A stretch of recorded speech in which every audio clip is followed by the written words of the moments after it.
it's Dale here. Now I'm just going to carry on from what I was talking about last time, and this is stitching with all your scraps in water soluble. And I thought I'd have a couple to show you. That's just lots of threads. These threads that are here, a lot of them are old threads, and you can just cut it, especially if you've got really old threads, just drop them all onto a piece of Romeo. Now if you put your threads loose on the top and without a cover over it, you'll get it all caught up in your needle, you know, in your sewing foot. So I've done some big stitches on here, so I've got a nice piece here that I could use to stack underneath. Remember, I'm thinking pebbles and stones, and this is another one I did a while ago. And so if you look on the back, you'll see these threads. That's the bottom thread was all red, but and this is just loads and loads of threads that I've used in these matching colours actually. And then I've used water soluble on top and bottom, and these are some big stitches on my machine. You know, it's not big wide stitches, just putting some pattern down that you might want. So that's just a good way to use up your scraps. Now you won't be able to get it unless you put it into a soluble, because you'll be left with the fabric, so you can't just stitch on threads on their own. So it's a nice soft piece of fabric, and this one here I've only just washed out, so it's another nice soft piece of fabric that you can incorporate into what you're doing. Now just back to this is another one that is the same thing, little bits, and I did it all. Then I cut out the shape of a heart and stitched it onto a background just to accentuate it. So if you've got threads left over, or you've got old threads you want to use, or just a way to use it, trapping them in between 2 layers of water soluble, and then when you wash it out, you're left with a nice piece of soft fabric. This one here I was doing last time, and I've got all my threads in there, and I just wanted to show you a stitch called granite stitch. Granite stitch is where you move very, very slowly with your foot going quite fast. So it's fast foot and slow movement.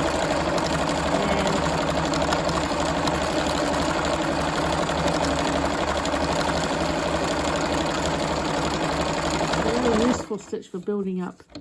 It's got a bit chalky there, but and you can just see how it builds up and builds up as it goes along. So all I'm doing is just stitching on the soluble, and I think my bobbin's finished to get a bit jammed there. And then when I wash it out, I'll have this piece that I can possibly use for whatever I'm doing. So just get that out and put it back in. So that's one way that I'm going to create some pebbles and stones. But just come back again, just do a little bit more.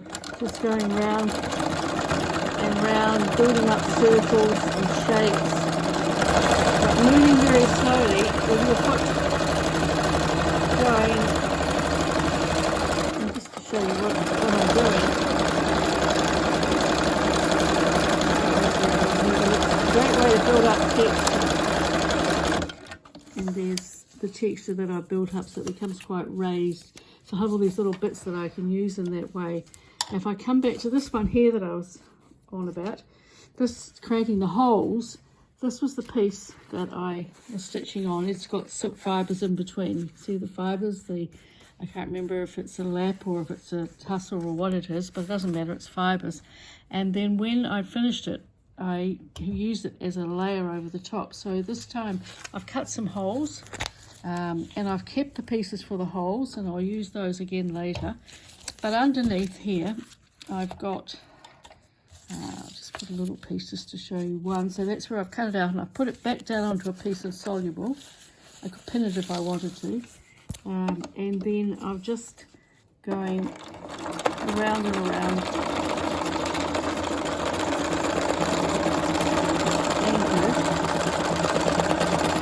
Cut my thread off,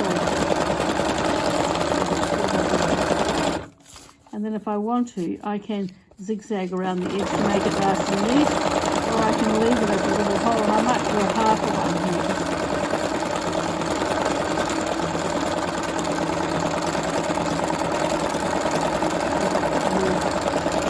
And then I'll come to the next one over here. And just go round and around.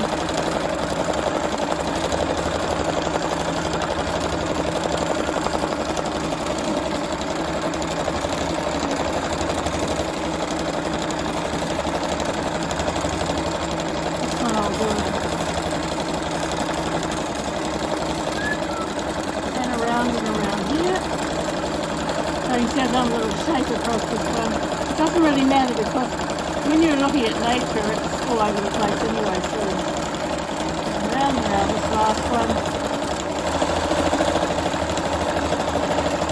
one. And take it off. It's noisy doing all this sewing, but which my grandson calls this a tractor because that's what it sounds like to him. But you've got the shapes there. Once I wash all that out, I'll be left with whatever it is that I've got. So here, these ones were just straight round and round and round ones, and then I've stitched inside them and I'm going to use some of this here when I've built it up further to make the shapes underneath. So I'm making progress with my rocks and stones and pebbles and things, and I'll show you some more next time. Hope that was a little bit useful. See ya. Bye bye.